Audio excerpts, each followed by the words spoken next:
I mean, you're heading up the transition team for DOJ. You go to private practice. You're asked to oversee this look at Alpha Bank's interactions, computer interactions with Trump. And then you're nominated for this office. You see that it's dominating a lot of the questioning. Do you think in retrospect would you have done this differently? Well, Senator, I understand why you have to ask these questions, and I'm endeavoring to be as I didn't have to ask that question, sir. I didn't have to ask that question. Okay, respectfully, when I agreed to take on this representation, in my mind, I had returned to private practice, and I didn't know that I was going to be offered an Yeah, and that's why I said in retrospect. Why don't you answer the question I do ask? Senator, I don't think I would do it differently. I was a lawyer in private practice doing what lawyers in private practice do, and I'm comfortable with the representation. So knowing that you were part of that you were leading the transition in DOJ, which had ended, knowing that you had done that, and then you got offered a job in DOJ, and in between, you were asked to, in private practice, to look into whether this big Russian bank owned by one of the top oligarchs in Russia, who was which is been accused. You've read the report that by then that that there was interference by the Russians into the Trump campaign, into the election, and that there may have been collaboration with the Trump campaign, you still would have done that? Knowing that you were going to get this if you're asking me the question, Senator, would I do it differently now, knowing in advance that I'd be nominated to head the criminal division? Yeah. Then of course. Well, that's what I asked you. Okay. Why did it take so long for you to come up with the obvious answer? I apologize, Senator. Well, no, I really want to know that. I asked you a very easy question. Knowing what you know now, would you have done it differently? And it took us a long time to get there. And that makes me wonder about your honesty. It does. It was a simple question. And at first you said you wouldn't have done it differently. Then you said you would have done it differently. Senator, again, I apologize. I didn't understand the premise of your question. And if I misunderstood it, I apologize.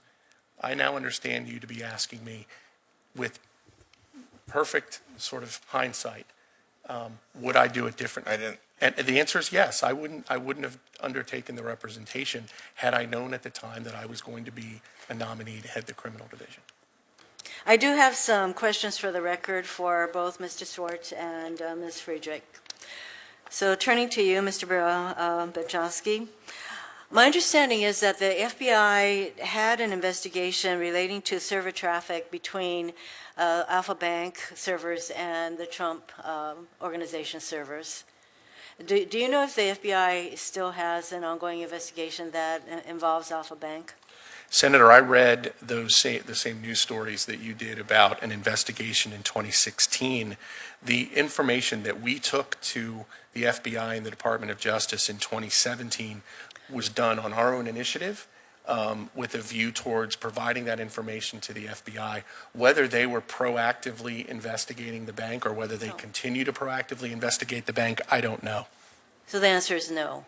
No. Do you know if Mr. Miller is investigating anything involving Alpha Bank? Mr. Mueller, I do not know whether or not. If he were to do such a thing, you would do nothing to interfere with his investigations? No, I would not.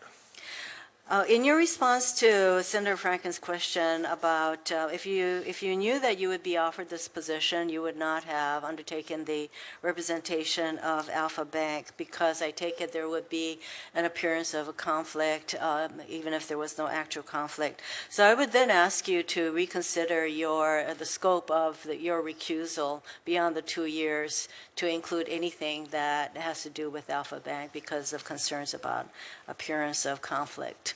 I'd ask you to do that, because your recusal explanation beyond the 2 years is much more limited.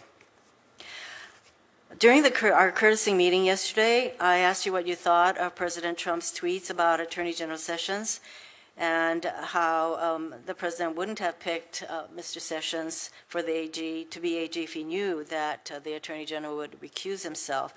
And I asked you what you thought about that, and you told me that you were hurt by those comments. And this morning, the president continues to criticize the Attorney General. I note that it is important to you that the Department of Justice remains free of political pressure. And would you say that these tweets from President Trump with regard to Attorney General Sessions is a form of political pressure on either Jeff Sessions or the Department of Justice?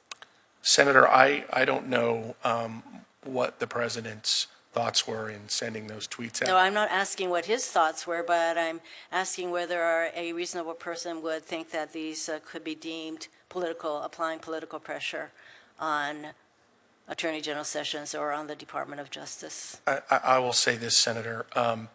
It is reasonable for someone at the Department of Justice to perceive that.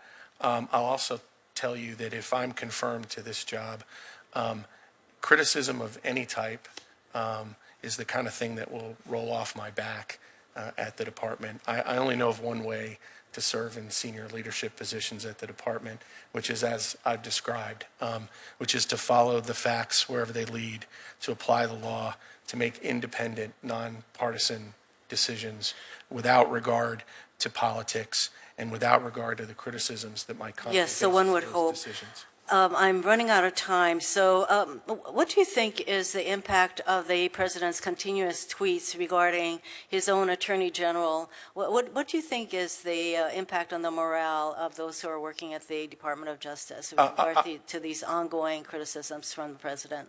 I'm not there, so I don't have any ability to assess it firsthand, Senator. I can tell you that in my experience, the career men and women at the department tend to be the type of people across administrations who are used to political criticism, and they're very much used to putting their heads down and doing the job in the manner that I've described. So I can't give you a sense of what it's done to the morale at the department, because I'm. So your hope is that rather than tamping down their morale, they may be bucked up to stand up to any political pressure from the president? I would hope so, because that's what I experienced when I was at the department, Senator. It was noted that you do not have any prosecutorial experience, and when I met with you, that you would turn to the career prosecutors in which so that they can do their jobs. So would you establish some sort of process or protocol to do that, to make sure that that happens and the ongoing work of the criminal division can continue free of political pressure? Absolutely, Senator. And just to give you a little sense, I don't want to take up all of your time if you don't have any other questions. There are approximately 6 political positions in the whole criminal division out of 700 lawyers. Mm-hmm. So by necessity and by design, the criminal division is organized in a way where the vast majority of the attorneys who work there are careers. The deputies who oversee some of the sections are a mix of career and political appointees. And so it is by design that the person who has my job is in consultation on a daily basis with these career attorneys. And you have my commitment that I will do everything I can, if I'm confirmed in this job, to protect the institutional integrity and independence of the work of those career prosecutors. Thank you.